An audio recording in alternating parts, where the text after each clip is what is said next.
Hello, hello, hello. It's me, Angela McCrae of Uncorked and Cultured. Happy Friday, or like I would like to call it, Happy Black on Friday, because we want to continue our series that we kicked off over the holiday season. We're continuing it into 2021 to celebrate all things Black, right? To make sure that you all are aware of some of the amazing Black owned businesses and Black innovators that are really creating space for us to have Black excellence and to also build the Black economy. So, our guest today, I'm so excited to have him join us. His name is Brad Johnson. He's a restaurateur of second generation. He's also like an innovator when it comes to fine dining, as well as really curating and creating an establishment of consistent branding when it comes to restaurants in the Black community.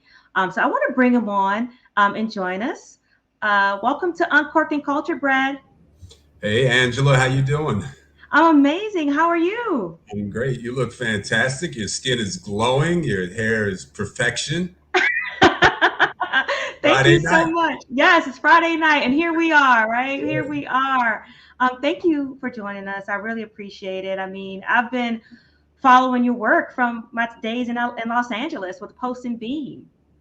Well, I'm flattered, and it's really a pleasure to be here. I love what you're doing, bringing attention to wine, black-owned wineries. I think the black wine consumer is really one to watch. I think the market is has not been traditionally well served. Advertisers, I think, have ignored black wine drinkers. They've pushed, hard liquor, Hennessy, and those kinds of things. But I think the black wine consumer is the one to watch. I absolutely agree, and I think thank you for the acknowledgement. It means a lot because I just learned about Black wine entrepreneurs literally last year during Mhm. the when the pandemic first hit. So I felt like it was a duty for me to spread the wealth of knowledge just out there and to give space to the people that are creating a whole new level of awareness in this space. So tell us a little bit about how you kind of got started. I know, as a second generation restaurateur, Mhm. let us know, like, from your early days in New York. Sure. Yeah, my dad purchased a restaurant on the Upper West Side of Manhattan in 1974 called The Cellar. And my dad had a real flair about him, very charismatic guy, 6'2", handsome guy, great style. He had been in the clothing business prior to that. So he was a really good dresser. In fact, he used to sell Miles Davis and his band suits. And an opportunity came about in our neighborhood on the Upper West Side. That's my dad and I there in Central Park. I think it's about 1968, and I'm sure he's giving me a hard time about something dumb that I did or said. Um, but yeah, a restaurant became available in our neighborhood on the Upper West Side, and in those days, in the '70s, a lot of upwardly mobile Black folks had moved from Harlem, because Harlem's got a little bit dicey in the '70s with drugs and other issues. So the Upper West Side really became a center for African Americans in Manhattan. So my dad's timing was really great. He purchased this restaurant in 1975 and owned and operated it for close to 20 years. I studied hotel restaurant management in college. That was my major. And, I just What started working there during the summers when, I was in high school, initially washing dishes and bussing tables. I did every job imaginable, as most kids that grow up in the restaurant business do. And it just started to feel, Angela, it started to feel second nature to me. I loved the crowd. I mean, this was the '70s, so it was, right in the middle of the Black is Beautiful era. You had glamorous people like Susan Taylor, who became the editor of Essence magazine, and Bruce Llewellyn and Arthur Ashe, and all kinds of Oh, Black wow. celebrities and regular folks. It was just like the neighborhood cheers, but we had developed such a reputation for food and entertainment that Black folks from all over the country, that's where they would come when they hit New York in the '70s and the '80s. So it was a fantastic experience. It formed so much of what I know today. And anytime I put a picture up from the cellar on Facebook or any of my social media, I get a lot of love. People really have fond memories of that place. I could imagine. I actually just recently was talking to one of my colleagues and friends of Moby. I don't know if you're familiar with Moby and Pat Shields and Sure. Yeah. Yvette Moyo. And, I Yeah. do a lot of work with them. I love that organization. And I was telling Pat that I was going to have this conversation with you. And man, did she go down memory lane. Well, Pat's got all the stories and memories and some pictures too. So yeah, got to stay on her good side. Yeah. And one of the things that she brought to my attention that I thought was super relevant during our conversation is the importance of consistency, especially when it comes to branding and creating a space in whatever market you're in. And I know when people hear your name, when they hear Brad Johnson, they know that it's, aligned with excellence. So this was before, of course, we all knew what branding really was, right? So can you kind of give us some insight, how did you create this brand for yourself? Well, thank you, Angela, for that. I have to tell you, it started with my dad's eye, his judgment. He's a good listener. And, in the hospitality industry, you have to learn pretty quickly. A good friend of our family said, and this is like my motto, became my motto, but he approached me when I was very young, and he told me to never mistake your arrival for the event. And in the hospitality business, that's what it's about. It's about your experience. It's not me coming to your table and telling you who I just had lunch with and how cool the car is that I drive and, running my mouth. It's about, Angela, what can I get for you? Have you tried, I'm catering to you. So I think it starts there. And as you move out into the world, that's what you take with you. That's your personal style. My eye for detail, I think, was refined. Again, my dad was very influential in that way. Mid-century modern architecture, furniture, that period, I'm still very fond of. In fact, Post and Beam, the architecture style, that's what we named Post and Beam after. But going back to, to the start, my dad had an Eames chair. My dad had very mid-century collectible pieces. And so I started to just get trained. He used to have a copy of Architectural Digest on our living room table. So by the time, I was 15 or 16, I would thumb through Architectural Digest and just get a sense of, what nice places look like. And so from that exposure and moving out into the restaurant world, I think initially the brand that I was able to carry with me was what I learned from the cellar and the way that I treated people. And from there, then you start to get into aesthetics. The first place that I did, I worked with a very talented designer. We did a place in New York called Memphis, and Todd Ruff designed it for us. He studied Egyptology at Yale. And we took this space that wasn't a restaurant, and we created this beautiful, beautiful space. But I watched how he worked and what he put together. And I think I've just been informed from that point forward. And I admire the people who, have a particular style. But I tell you, Angela, really, you didn't think in terms of branding then, in terms of the phrase branding. It was really more about your personal style, your who showed up when you were there, and what your the pictures that you're putting up. So I left New York in '89, just wanted a little sunshine and warm weather, and opened up a nightclub on Sunset Boulevard called Roxbury. The picture there under Los Angeles is a gentleman named Chris Breed. He and I were two of the main partners and operators, and Roxbury became a huge success. It was a 3-level restaurant, nightclub, and blues lounge, and we hit it out of the park on that one. The year that we opened, the Wall Street Journal picked us as the hottest place in the country to be for New Year's Eve. They did a movie about it called Night at the Roxbury. So that was quite an experience. The other picture was the next place that I did called Georgia. And that was one of the best experiences of my life. That was a commercial we actually shot for AT&T. Michael Bay, the film director, before he started doing film, shot this commercial. The Michael Bay. Pardon? The Michael Bay. Michael Bay. What? Had to start somewhere, right? Yes. But yeah. And you were a part of his journey. I'm sorry? And you were a part of his journey. Well, yeah, and yep. That small part.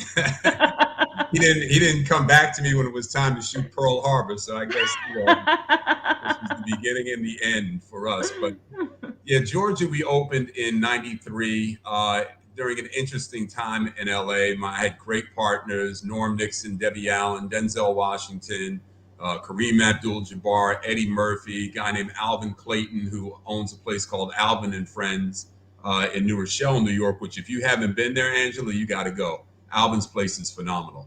Okay. But anyway, he worked with me at Georgia, and yeah, we had a great run there and a lot of fun and stylish place, and the story continued.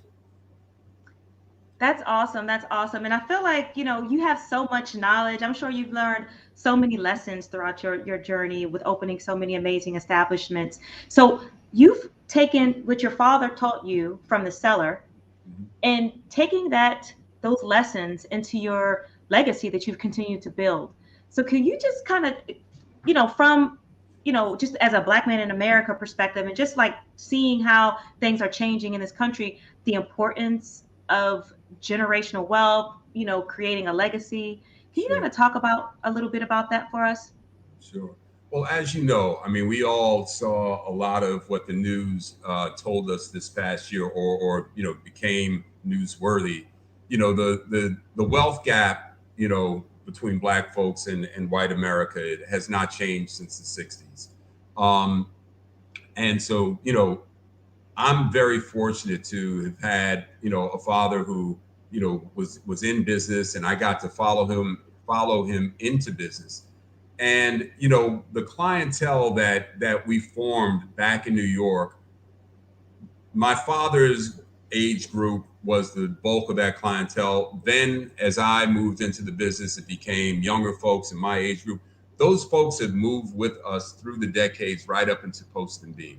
Oh, wow. So it's been just a continuum. And it's a real, I think, one of the challenges that I've seen happen over the last 20 or 30 years is, desegregation had a lot of benefits, but for Black owned businesses in Black neighborhoods, it was detrimental, because once folks started to leave those communities, the businesses, the dry cleaners, the drugstores, the restaurants and bars, those places then started to lose customers, and folks were going out everywhere, and so we saw neighborhoods like where Post and Beam is in Baldwin Hills. Those neighborhoods that used to be a very vibrant, you could go there at Marlton Square, get your Hmm. something to eat. I mean, there were five or six commercial, but those all shut down for a long time. There was no activity there. So one of the things that I'm starting to feel some inspiration about, and I think this goes back to what you're doing as well, is I think Black folks are realizing that we like to be around each other. We like to be in rooms where we look around and we're not the only one in the room. And I think for a while, and this will continue as we get out into the world. And sure, you should go to Nobu, you should try Wolfgang Puck, get out in the world and experience these places. But we have to get a little bit better at recycling the Black dollar. And I think that as Black businesses start to proliferate in areas like South LA, and that is happening, you've got coffee shops, you've got new restaurants coming. Yeah. Harlem has been bustling for a while. You got to get back into those neighborhoods and spend some money with Black businesses. I think that that's something that we've struggled with, up until more recently, and I think we're now seeing another surge where that might be happening again. Thank you. I feel like that message is so important, especially during Black Business Month, right? I mean, so many of us during the past year, and or beyond, have made an intentional effort to support Black businesses, and I believe that the internet and a lot of these directories and resources have made it's making it easier for us to find, right?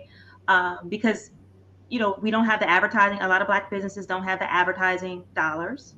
I know in some of your recent articles that you've written, press wasn't a big cover, covered a lot, especially, in the earlier days of your career.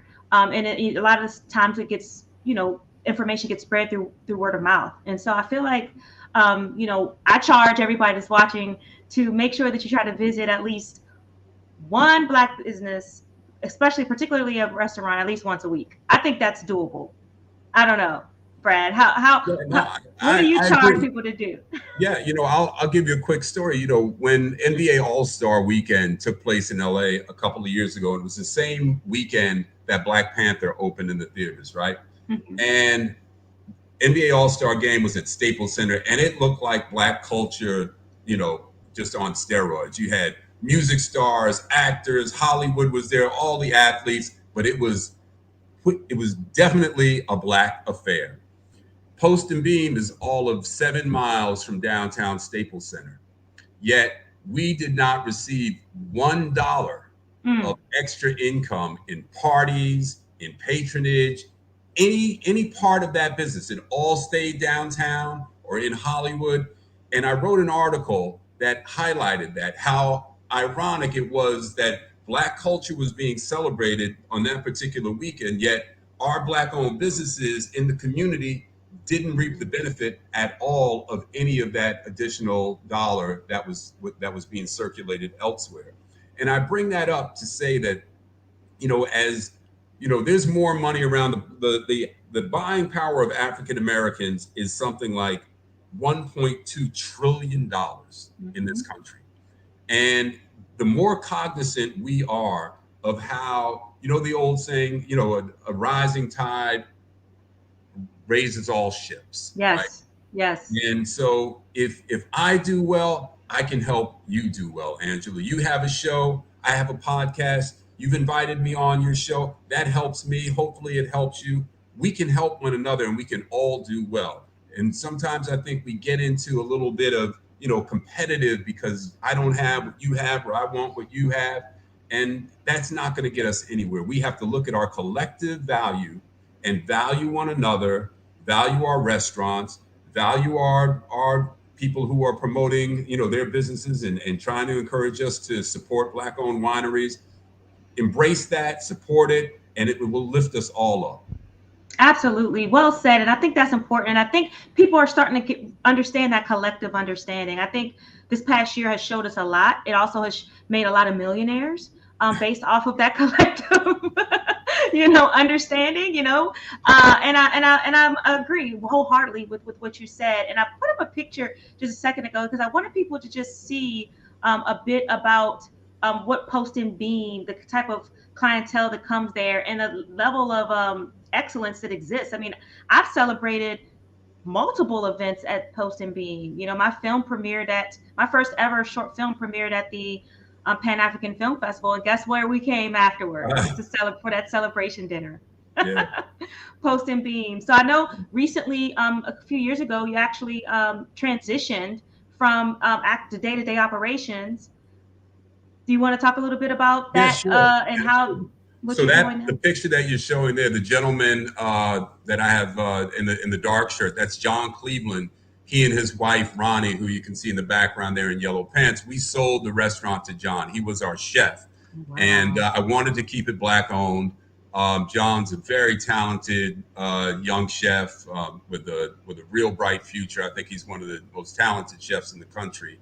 And John stepped up and we made a very doable deal for him. It was really important that we keep the restaurant, in Black ownership. And so that's what happened. And that picture was actually the LA Times recognized the fact that that was what we did. And this was the summer of 2019. So, before all of the pandemic hoopla and Black Lives Matter creating news and opportunities like this. But credit to a woman named Amy Scattergood who thought our story was worth covering, um, Mm-hmm. and with the LA Times, and also a Black writer in LA, a very rare Black food writer by the name of Mona Holmes, also gave us a very nice send off. So, traditionally, Angela, the press has not been there. Black culinary has not been something that has been a real part of mainstream media. I complained about that a little bit to the New York Times several years ago, and that Mm-hmm. resulted in full page spread about different restaurants popping up around the country that were black owned and black chefs. So sometimes you got to bark a little bit, Yeah, and you also, I mean, you have to, right? You have to be advocates. We have to learn our Yeah, value and we have to stick to our guns to make sure that it's being recognized. And I know yeah. you've been covered in almost every prestigious hospitality, food, and wine publication. I think this is from Bon Appetit. Yeah, this was we were selected by Barbara Fairchild as one of the best new restaurants when we opened Georgia, and it's funny because I wrote a piece I think you'll put up later, but for a magazine called Oxford American, because and in that piece the writer for the LA Times, the food critic for the LA Times at that time when we opened Georgia in 1993 gave us a pretty harsh review. And I felt that it stung, and even 20 some years later, almost 30 years later, it still bothered me. And I reached out to her when I was writing this piece for Oxford American, and we had a very nice exchange.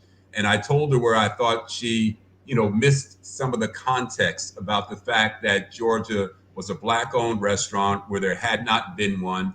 And what we were, some of the factors that we were up against. It was post Rodney King. LA was racially polarized. We were trying to bring some racial harmony in the room with our restaurant and celebrate black culture. Mhm. And none of that weighed into this review. So she actually apologized, and we had a nice back and forth. And I mentioned that in this Oxford American piece. So again, I think Wow. that, you can't be afraid to speak up, but you want to do it respectfully. You want the other person to be able to leave with their dignity. But you can't be afraid to speak up when you know you have something to say and you need to be heard. No, that's so important, right? Because dignity is the only thing we have we can hold on to, like respect. I mean, that's something that we want to make sure that we expect and we demand, especially when it comes to our business, because Yep. that's our livelihood, that's taking care of our families, and we definitely want to make sure that we clear those type of misconceptions. Yep. And so you mentioned, I don't think we talked about Georgia restaurant a bit. Do you want to kind of tell us? I know you mentioned it started with Debbie Allen and a few Yeah, other sure. amazing. Yeah. So after Roxbury, I really wanted to get back into the restaurant business, and I really wanted to do a Southern restaurant. And one of my really dear friends, she was like a second mom to me, owned a place called Jezebel in New York City. And I really wanted, Denzel and I were friends. We really wanted to bring Alberta out and do a version of Jezebel. That didn't work out. So we decided to do our own place. Georgia, we came up with, my dad was from Georgia. Norm Nixon was also from Georgia. So Georgia seemed to resonate. And yeah, it just came together at a really interesting time, Angela, because Black Hollywood was really just starting to be the earlier chapter of what you see the outgrowth of now. Arsenio had been on the air. You had startup production companies with the Hudlin brothers. You had Babyface Edmonds and Tracy Edmonds with a movie company. Wow. You had Shaquille O'Neal had signed with the Lakers. You had Magic. So you had a lot of black celebrity, sports, entertainment, mixed up. Hmm. So, we put together a really incredible roster of investors. As I mentioned, Eddie Murphy, Kareem Abdul-Jabbar, Reggie Theus, a couple of local well-known people, just pillars in the community. And that place just took off. It really resonated with LA. It was Black LA. But also, it crossed over. It was on a Friday night. You could find anybody in there from Rosa Parks, literally from Rosa Parks to Madonna. What? It was like that. And there were nights that I would I would look at Norm or Alvin or Denzel, and we would just shake our head and say, "Man, look at this room. This is pretty incredible." So yeah, that was to date, that was one of the best experiences of my life. One of the nights after the Oscars, we threw an Oscar party for an Oscar that Denzel should have won and didn't. But Debbie had an Oscar party there, and we had just a fantastic time. And after the party, Denzel and I are in our tuxedos in the kitchen at 3 a.m. making steak and eating and laughing and just just one of those nights that you just never forget, and you just know it's going to be a moment that is going to be meaningful to you in your life. So, that was one for me. Absolutely. Thank you for sharing that, because that takes us back, right? Like I imagine walking in Georgia's and seeing Madonna and Rosa Parks and, eating steak from Denzel in the Right? kitchen. I mean, that's just, you can't get any better than that. And I know from some of your past endeavors, you've actually been able to support black wine owners and black winemakers through your wine selections. Hmm. I believe you mentioned, of course, the Brown Estates and then Iris Riddell. Is Yep. that correct? Yeah, that is correct. And on currently on, and it's a pleasure to be able to do that, because there was a time when there weren't any artisanal brands, and there certainly weren't any black brands to have on the list. But Post and Beam currently carries Wicheria. Do you know Oh, them? yes. Uh huh. Yep, Yep. Wicheria. And then Longevity is Oh, we're getting yes. ready to put Longevity on the list as well. But I had gone up to Iris Riddell's vineyard a couple of years ago, met her at a summer function that she had, walked around the grounds, just beautiful, an incredible lady that Iris is. So yeah, and of course Brown. I mean, Brown is their wine's fantastic. Oh, absolutely. And, I'm actually excited because Iris Rideau is going to be in Atlanta next weekend for the Wine and Culture Fest, which is kind of like the who's who of black wine. And it's actually founded by Tahira Habibi, who's the founder of Hugh Society, as well as co-founder of the Roots Fund, which creates opportunities for Black and people of color to get into the wine industry. But most importantly, she's a sommelier. Like she's really having a stellar career in wine, and now she's giving back. And so I'm really looking forward to Yeah. meeting Miss Iris Rideau. I mean, she's like a trailblazer. She was literally the first Black woman winemaker in America. I did So not know that, but thank you for that fun fact. She's so elegant and cool and smart, and yeah, that sounds like a phenomenal. Good for you.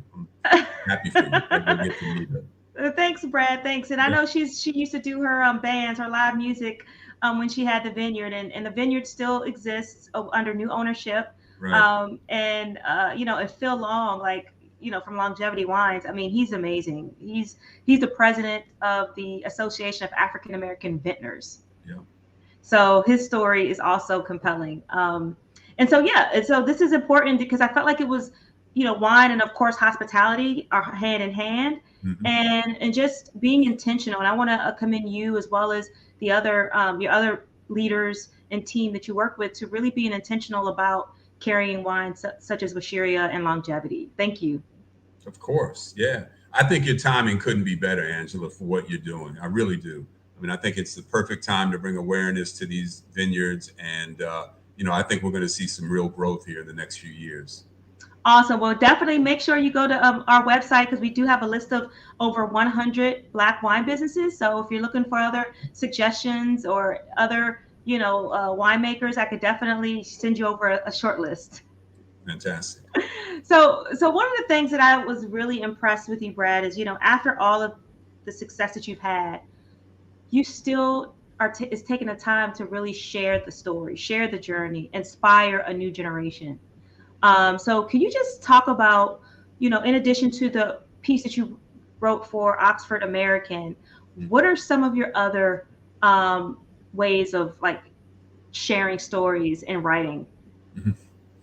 Um, I have been interested in writing, and I started writing a blog called The Corner Table back in, I guess, 2011 or so, 2012. And as I alluded to before, Angela, I come from when my dad had his place back in the 70s. There was no mainstream media coverage for black-owned restaurants. They just weren't on the radar. So if you didn't get written up in the Amsterdam News or Jet Magazine, there was no place to read about yourself. And so fast forward to now where we've got the ability to talk to an audience directly, through social media. And I think it's really leveled the playing field. Certainly, how quickly the news transpires now and is available to you 24/7, and on your phone, you can talk directly to whoever you want to reach. So I started to feel like that would be a good opportunity for me to just, express some of my observations about the business, some of my experiences, and it's just a great outlet, to be able to do that and post it and have people write in, comment on it, read it, like it, don't like it, we talk about it, whatever. But yeah, it's just been the corner table started for me back then, and now it's grown into a podcast. Yes, corner table talk with Brad Johnson. That's I've known about you for quite some time. Monique Chenault, she kind of mentioned you to me before when I was living in LA, and then of course, I just was following you on social media. And when you came out with corner table talk, I was so intrigued, and that actually sparked my interest to want to talk to you because I felt like having a platform is important, and amplifying that is even more important. So because share, it's all about reciprocity and just getting the word out. So tell us about this podcast that you've launched recently, and what made you go into the audio space? Sure. Well, I started listening to podcasts about a year ago.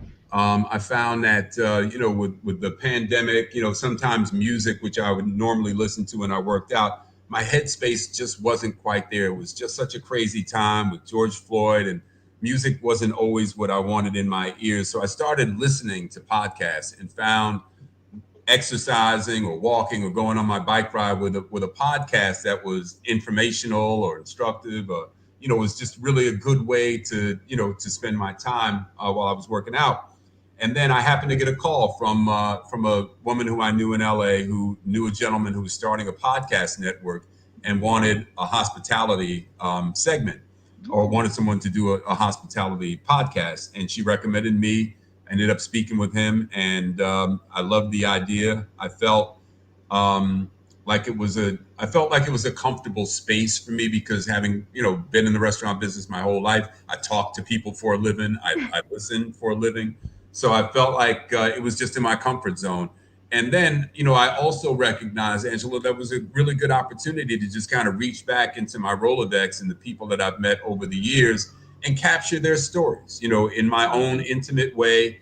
This is not a podcast where, you're coming on there to promote your next whatever film. We talk about that, but it's really, my chance to ask questions that I think people like me would just want to know about some of the people I get to talk to.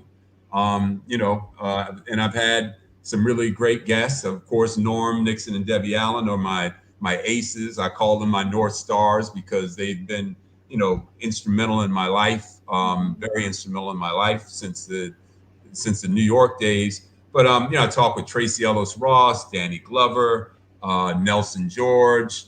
The other day, Suzanne DePass. Oh, nice. Ta-Nehisi Coates was. Oh, phenomenal. yeah. Um, Yes. yeah, so it's just really been a fantastic experience. I'm really, really enjoying it, and got a couple other things that I have my eye on now, and I may be calling you for that list of wines if one of them involves a wine list somewhere. Absolutely, absolutely. And one of the things that I'm impressed with is how the range of your guests, right? I mean, from Ta-Nehisi Coates, to Suzanne Dupass, to, all this whole mix of different types of personalities, different types of backgrounds. Mhm. Can you just kind of give us some of the some footnotes or some fun moments or things that really blew your mind with Yeah. some of the interviews that you've Well, had? one of the early ones that I did was Jackie Jackson, the Jackson family. And, as a kid of, the 60s, 70s, Michael Jackson just rocked my world with I Want You Back. And, I wanted to be a friend of the Jacksons from way back. So, I got to know Jackie a little bit living in LA. And when I asked him if he would be willing, he doesn't do a lot of interviews, if he would come on the corner table, he said he'd be happy to. And we just had the greatest time. And at one point, I wanted to know, they had just come out and it was their first trip overseas, and they had gone to London, and the pilot came on the loudspeaker and said, apparently we've got a very well-known singing group on our plane because there are 30,000 people waiting for us at Heathrow. And he said they went from London to Australia. And no, I'm sorry. First, it was in Africa, and I'm sorry, it was in London, where some African kids came to visit them. And as Jackie was describing these young kids that came to visit them in London, he paused and he got really emotional and started to cry because he remembered how it felt with those kids who had so little and how they were just so in awe of him and his brothers. And it really moved him emotionally. And from there, they went to Australia. And, you got to remember, again, this was the early, I think this was like 1970 or 71. The Aborigine kids were not being allowed into the arena where the Jackson Five were going to perform. And Joe Jackson said, if you don't let those Aborigine kids in here, my boys aren't going on. And they Oh, let the wow. Aborigine That's kids. amazing. And, I get chills just even thinking about it. Yes. So, there've been conversations like that, that I'm just so grateful that I'm able to, there's an intimacy to podcasts, Angela, that I think is even a little bit different than, a one-on-one conversation in a studio, certainly in front of a live audience. And I enjoy that. I enjoy the intimacy of podcasts. And I do too. I mean, I feel like when you hear the voice, the warmth, the microphone, it's like, it just is a soothing sound, especially, you have such an amazing voice. So I could just imagine like the type of energy that you bring in your podcast to allow people to open up and feel comfortable with you. Oh, thank you. That's really cool. I appreciate that. Yeah. So I love, what I love. I love to listen to podcasts when I'm falling, and rather than keep the TV on now, I'll put a podcast on as I'm falling asleep and just fall asleep to a podcast. It's so much easier. You can close your eyes and you're not, waking up with one eye trying to see if you can still see what's on the TV screen. right, or just have the TV light affect you. Yeah. So can you tell us about any upcoming guests that we should like tune in for?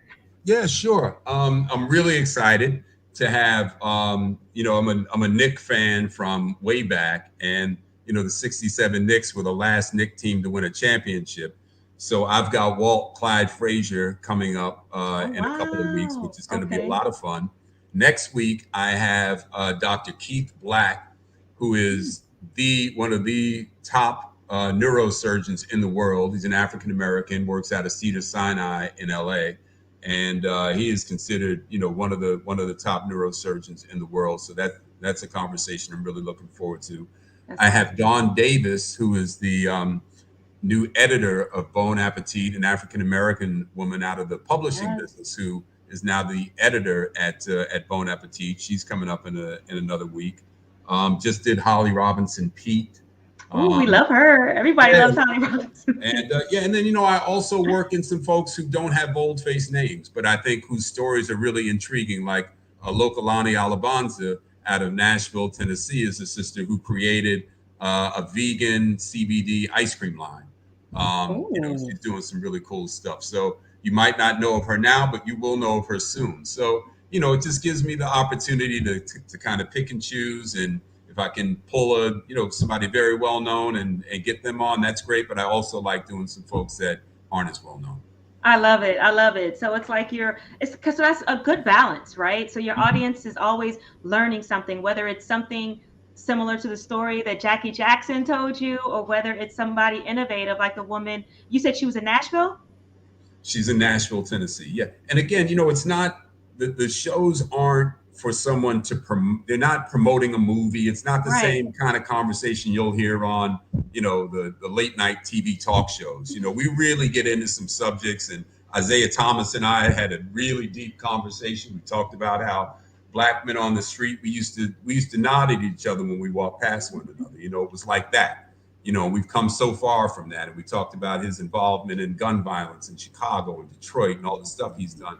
So you really get an opportunity to kind of get underneath and get a look and have conversations with people and learn things that you might not have necessarily known, even about the people that you think you know well. One more example I'll give you, Tracy Ellis Ross. We had a conversation about celebrities supporting Black-owned businesses. And, I was making the point with Tracy how important that was, that in London they had started a Buy Black weekend where, the fourth weekend of every month, it was Buy Black in London, and the shops and the restaurants did much better. And so right after we did the podcast with Tracy, she booked a party at Post and Beam for her hair care line. So Awesome. immediately, she recycled that money. So, it can work. We can do this. Absolutely. We just have to put the effort and make it intentional, right? That's right. That's right. Well, Brett, I definitely want to make sure that everybody has a chance to follow you, to learn more about what you're doing, and keep in touch with you. So I'm going to put your information up. So Brad has two accounts you should follow: at Post and Beam Hospitality. That's primarily based on your business, correct? Correct. Yeah. And then, of course, the Corner Table Talk Instagram account, which highlights all his interviews, all upcoming interviews, as well as clips once they air. Correct. Brad, did you have any other kind of like closing remarks or anything you would like to share with us in regards to, for one, buying Black and Mhm. Black Business Month, but then also two, just anything that we should look forward to in the future from you? Yeah. I'll start. Be kind to your restaurant servers.